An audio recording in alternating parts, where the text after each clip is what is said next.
Boa noite, turma T54. Hoje a gente vai ter mais uma aulinha referente a emergências oncológicas, né? Então a gente vai entender algumas principais emergências que chegam para a gente num setor de emergência. A gente vai entender como que a gente diagnostica, ou seja, quais são os sinais e sintomas de alerta para a gente poder agir de maneira mais rápida e evitar algum dano maior ao paciente. Bom, eu vou compartilhar a tela com vocês, tá bom? Para a gente começar a apresentação. Tá? Espero que estejam entendendo até aqui. Qualquer dificuldade, qualquer dúvida, eu estou inteira à disposição de vocês, tá bom? Então, de novo, hoje a gente vai falar das principais emergências oncológicas, tá? Qual que é a principal função nossa, né? É reconhecer quaisquer que sejam os sinais e sintomas que estão trazendo o paciente a um pronto-socorro, a uma unidade de emergência, ou enfim, a buscar alguma ajuda, tá? E esses sinais e sintomas vão colocar a vida do paciente em risco, tá? Geralmente, esses pacientes, eles não vão ao pronto-socorro, a menos que esses sintomas estejam exacerbados. Por quê? Primeiro, porque eles têm medo, né, de ir para o pronto-socorro, porque eles são imunossuprimidos e tudo mais, e tem um risco maior de infecção ou de pegar alguma outra doença associada dentro de um pronto-socorro. Os principais deles são dor, né, que tem controle com o uso de medicamentos que eles já fazem uso, né, tramal, morfina, Tilex e outros, náuseas e vômitos, sangramento, lembram lá de eventos adversos, plaquetopenia, infecção relacionadas à neutropenia, ou seja, paciente oncológico que chega no pronto-socorro com febre, pode ser um indício de neutropenia febril. Dependendo do resultado do exame de sangue dele, a gente vai confirmar esse diagnóstico, tá? Isso a gente já viu lá na aula anterior. Infecção, fraqueza, o que não é incomum, mas é uma fraqueza que está incomodando o paciente, então a gente tem que levar em consideração, tá? Fadiga, dispneia, que é aquele cansaço, aquela falta de ar e tudo mais, que são efeitos graves num paciente, tá bom? Por mais que seja simples para a gente, que a gente esteja acostumado a algum efeito colateral, a gente tem que prestar atenção nesse paciente, tá bom? Lembrando que ele é um paciente diferenciado. Opa! Os principais diagnósticos médicos relacionados a essas emergências oncológicas, e a gente vai falar de alguns deles. Síndrome de compressão de veia cava superior, a gente vai ver, tá? Síndrome da lise tumoral, e tem um vídeo, inclusive, sobre isso, para vocês entenderem um pouquinho melhor. Síndrome da compressão medular, hipercalcemia, ou seja, aumento do cálcio no sangue, e o cálcio é responsável pelo funcionamento do coração, então eu posso promover uma arritmia do paciente, tá? Neutropenia febril, que a gente já viu, e hipertensão intracraniana, que a gente vai ver, tá bom? Começando pela principal deles, que é a síndrome de compressão de veia cava superior. Numa das aulas passadas, eu já, inclusive, coloquei um desenho para vocês mostrando a compressão da veia cava superior. Mas hoje a gente vai ver um pouquinho mais detalhado, tá bom? O que acontece? Se eu tenho um tumor de mediastina, ou seja, né, no meio do tórax, por exemplo, ele vai crescer e comprimir a veia cava dificultando o retorno do sangue. Então, todo o sangue que chega do cérebro, por exemplo, pela veia cava superior, ou todo o sangue que chega do organismo pela veia cava inferior, esse tumor vai estar pressionando essa veia e dificultando o retorno do sangue, por consequentemente, a troca de oxigênio desse sangue, tá bom? É muito comum a gente pegar esse tipo de neoplasia, ou esse tipo de câncer, em câncer de pulmão, né? Haja vista a localização, esôfago, linfoma, mediastino e mama, ou seja, são todos tumores relacionados à parte do tórax, porque eles vão comprimir exatamente a chegada desse sangue no coração, tá bom? A gente tem sempre, professora, eu vou ter sempre que lembrar da aula de anatomia, sempre. Muitas doenças a gente precisa localizar através da região anatômica e correlacionar uma com uma disciplina com a outra. Nunca uma coisa é isolada, ela é sempre correlacionada, tá bom? Então, ó, lembra das aulinhas anteriores que a gente viu essa foto? Aqui a gente tem um tumor de mediastino, ou seja, né, perto do externo, ali na região do tórax, tá? Esse tumor cresceu e comprimiu, ou seja, aqui tem uma estenose da veia cava, e aí eu fico com todo esse sangue retido, tá vendo? O paciente todo edemaciado, mais roxinho aqui, com cianose, tá? Principais sinais e sintomas que esse paciente vai chegar referindo no pronto-socorro para a gente.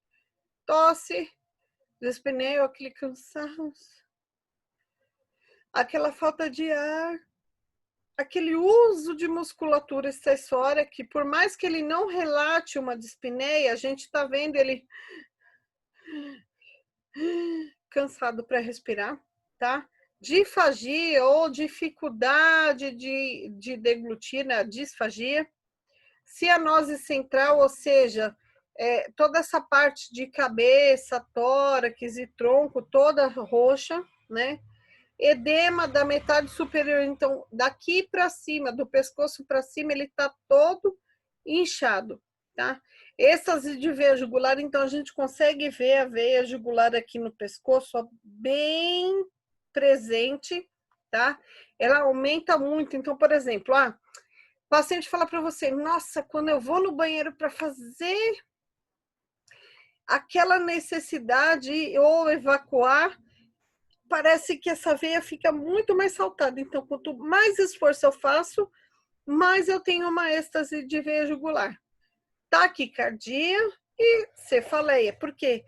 Eu estou dificultando o retorno desse acesso venoso para o coração e eu estou aumentando a pressão na cabeça. Tá? Outros sinais e sintomas que o paciente pode chegar para você e falar nossa, eu estou com peso na minha cabeça, tá pesada, eu não consigo nem segurar minha cabeça, tá? Vertigem rotatória, como se fosse uma labirintite, tá? Tontura, sonolência e, por vezes, confusão mental. Então, o paciente chega bem desorientado no pronto-socorro.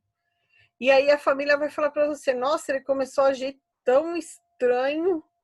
Quando a gente já vê isso, a gente pode, por vezes, não é nada, tá fazendo firula, tá fazendo graça, mas não é, tá bom?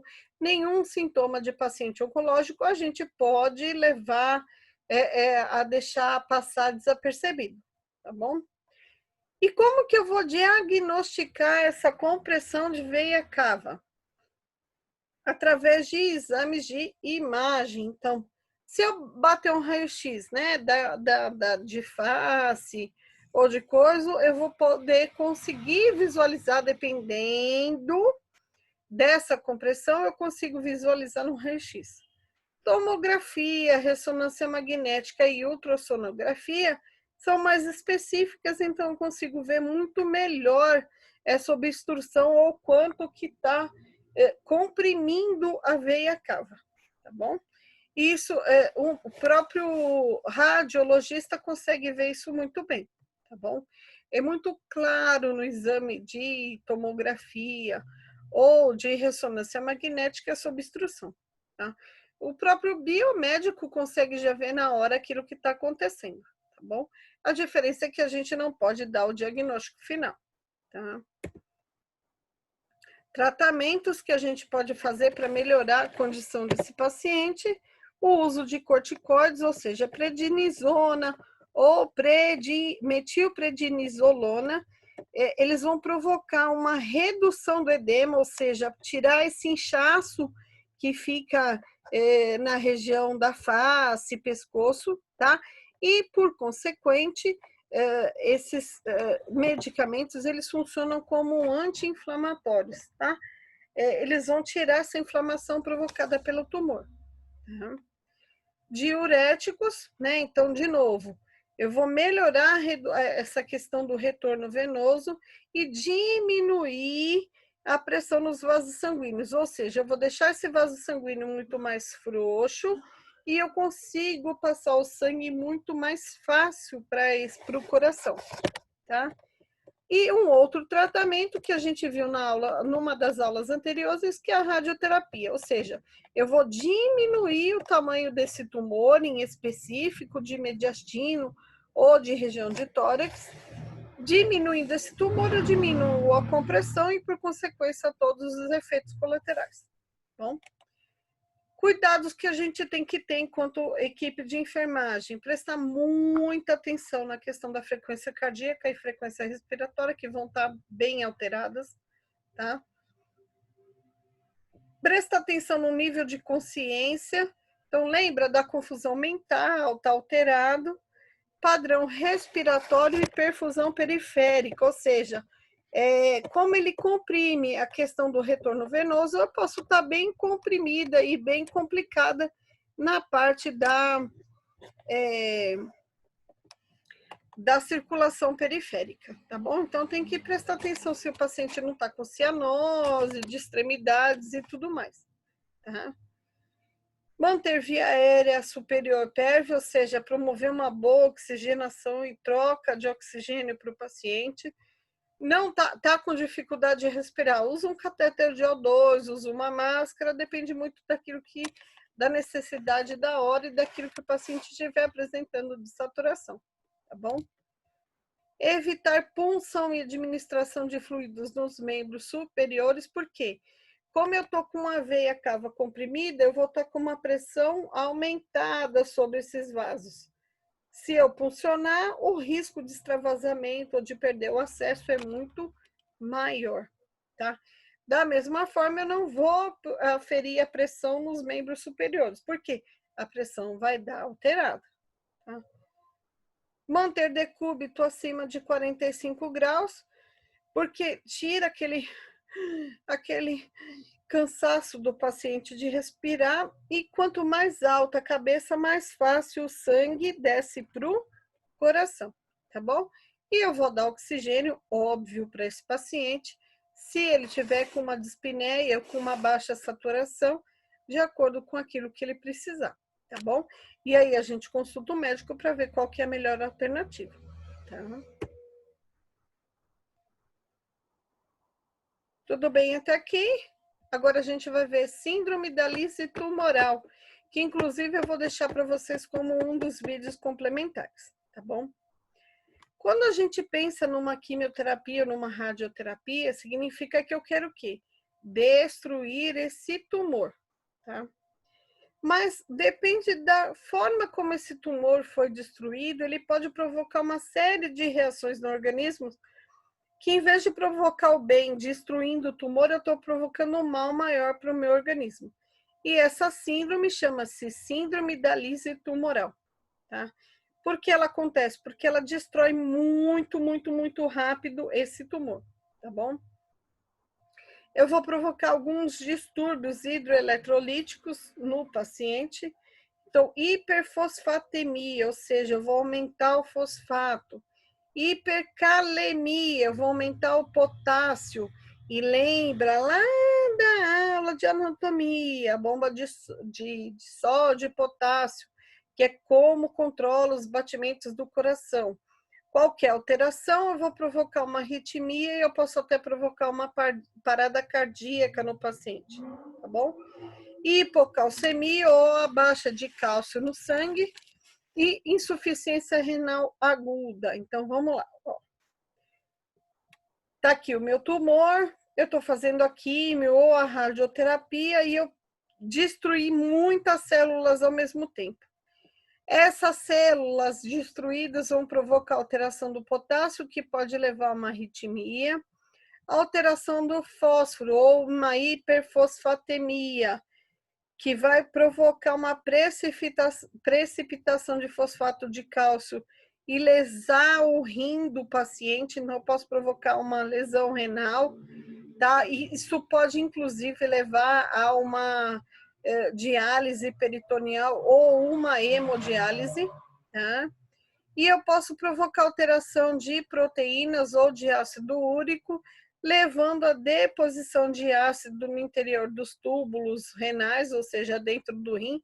Eu vou alterar porque minha urina depois está muito mais ácida, tá bom? E aí, por consequência disso, eu vou provocar uma lesão renal aguda no paciente que pode levar, de novo, até uma hemodiálise ou uma diálise peritoneal, tá bom? Alguns sinais e sintomas, então, o paciente vai chegar se queixando de fadiga, de náusea, de vômito. De novo, náuseas e vômitos é muito comum para os pacientes, então a gente tem que investigar outros sinais e sintomas, tá bom? Diarreia, letargia, aquele paciente que seja molinho, cansado, né, no pronto-socorro, dor muscular, desconforto nas articulações, diminuição do débito urinário, edema, aumento de peso, hematúria, que é sangue na urina, convulsão, tetania muscular, que são os espasmos musculares, e palpitações. Óbvio que, assim, quanto mais tempo eu demoro para diagnosticar a doença ou para intervir nesse tratamento, maior é a chance de eu desenvolver um ou mais desses sintomas, tá bom? O tratamento é uma hidratação vigorosa para controlar esses eletrólitos, tá? A alcalinização da urina, ou seja, eu vou dar o bicarbonato de cálcio para proteger esse rim do paciente, tá? Ou o uso de alopurinol, ou seja, eu vou impedir que meu ácido produza ácido, meu rim produza ácido úrico e melhore o pH da minha urina para poder equilibrar e o rim voltar a funcionar, tá bom?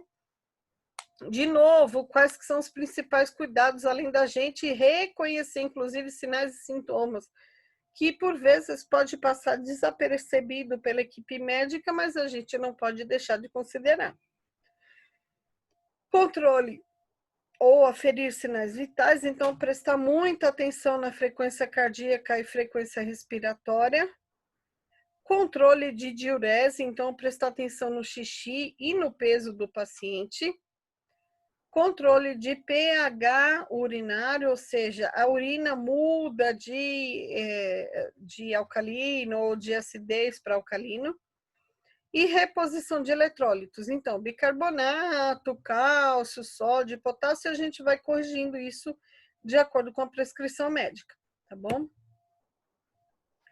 Outra complicação oncológica, a síndrome da compressão medular, tá? Que a gente vai fazer? O que significa isso? Eu tenho um tumor de sistema nervoso central, tá bom? E esse tumor, tá vendo que aqui eu tenho um tumor? Ele tá comprimindo a minha medula, ou seja, eu tô comprimindo os meus nervos, tá? Isso é muito comum em metástase espinhal, então cerca de 5 a 14% desses pacientes oncológicos a gente vai ter uma compressão medular, tá? É muito comum no câncer de mieloma múltiplo, no câncer de mama, no câncer de próstata e no câncer de pulmão. Por quê? Lembra que eu falei nas aulas anteriores? A gente tem, por exemplo, a gente sabe o caminho que o tumor faz, é isso que acontece. Ele tem as metástases e a gente conhece esse caminho que ele vai fazendo. Geralmente, isso é muito mais comum nesses tipos de câncer que eu falei, tá bom? O paciente vai reclamar para a gente de sintomas iniciais. Retenção urinária, que por vezes pode parecer que era uma síndrome de lise tumoral, obstipação, impotência, infecção, incontinência fecal urinária, ele não tem mais controle para fazer xixi ou para fazer cocô, diminuição da força motora, geralmente em membros superiores ou inferiores, alteração de sensorial, alteração sensorial, alteração de sensibilidade, perda dessa sensibilidade e paralisia, dependendo de onde está a localização desse tumor, dessa compressão, tá bom?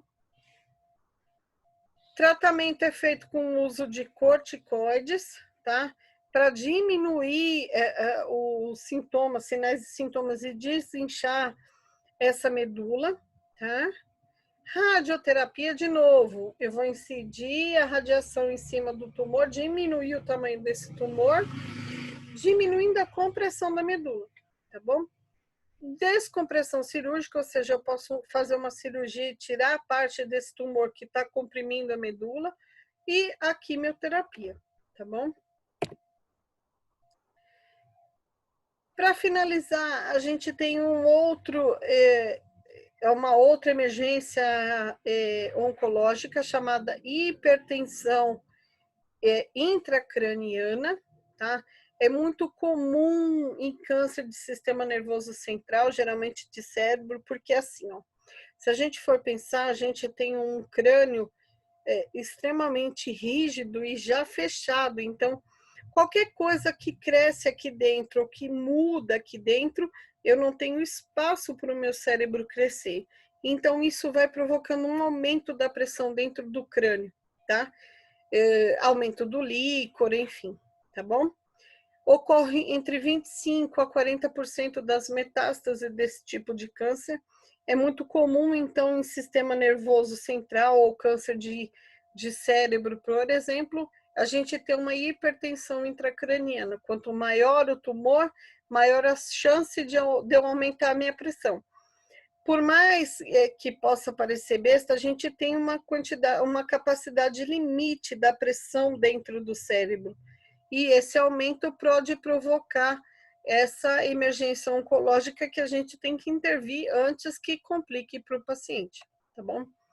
Por vezes, esse paciente pode chegar para a gente reclamando de cefaleia ou dor de cabeça, de novo, náuseas e vômitos, e aí a gente vai lembrar, isso é comum para todas as coisas. Aí a gente negligenciar, pode ser do quimioterápico que você fez, mas pode não ser, porque ele pode ser qualquer uma das emergências oncológicas que a gente viu, tá? Visão turva, o paciente vai falar para você, eu estou enxergando tudo embaçado na minha frente, não estou enxergando mais nada.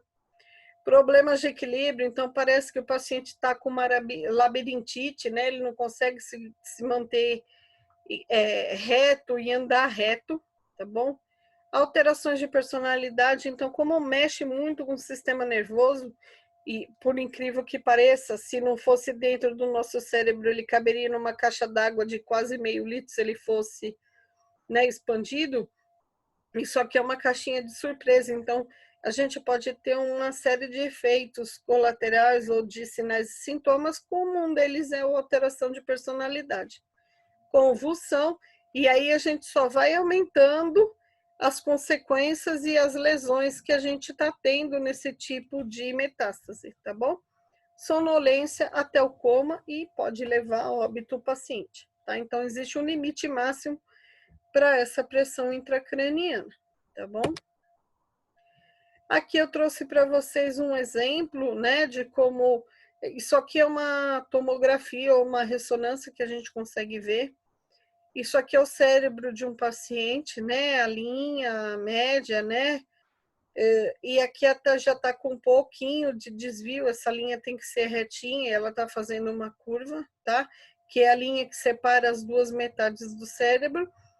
Isso aqui é um tumor grande num dos hemisférios do cérebro, no caso do lado direito, tá?